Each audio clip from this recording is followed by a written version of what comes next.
For May will have no sluggardry at night, season that pricks in every gentle heart. And well, she sang a service with a fine intoning through her nose, as was most seemly, and she spoke daintily in French, extremely after the first great cause and mover of all above. When first he made that fairest chain of love, great was the consequence and high the... When in April the sweet showers fall and pierce the drought of March to the root, and all the veins are bathed in liquor of such power as brings about the engendering of the flower. He did not rate that text at a plucked hen, which says that hunters are not holy men, and that a monk uncloistered is a mere fish out of water, flapping on the pier. That is to say, a monk out of his cloister. Accept experience, mine, for what it's worth, and that's enough me. His worthy steed he then bestrode, and forth upon his way he glowed like sparkles from a flame. And his crest he bore a tower, and stuck thereon a lily flower. God guard him from all shame. Ruler of Athens, lord and governor, and in his time so great a conqueror, there was none mightier beneath the sun.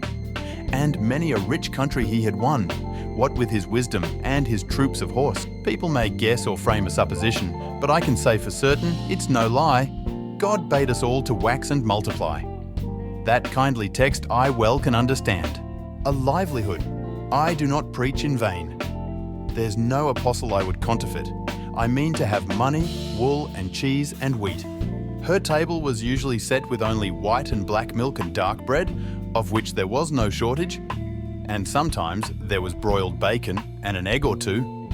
Alas, oh Chanticleer, alas, I have done you a bad turn. I frightened you when I grabbed you and took you out of the yard. But, sir, I did it without evil intention. Never again shall you with your flattery get me to sing with my eyes closed.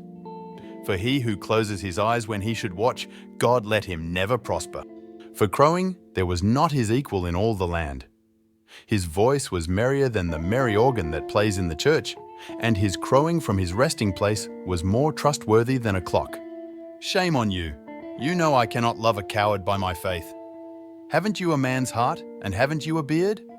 Be merry, husband. Do not fear dream. Sir, if I were you, so help me God, I would say, turn back, ye proud peasants. I have reached the edge of the wood now. The rooster shall stay here. In spite of you, I will eat him in faith, and not be long about it. No, but God bring misfortune to him who is so careless about his self-control as to prattle when he should hold his peace. Except for you, I have never heard anyone who could sing as your father did in the morning. In order to make his voice stronger, he would close both his eyes, and he would stand on his tiptoes and stretch forth his long, slender neck. Such a cry was never made as made by all the hens in the yard when they saw Chanticleer captured. Alas, that Chanticleer flew down from the rafters. Alas, that his wife took no heed of dreams. And all this trouble came on a Friday. Thus see, said the widow, as the fox slunk into the grove, that is the result of trusting in flattery.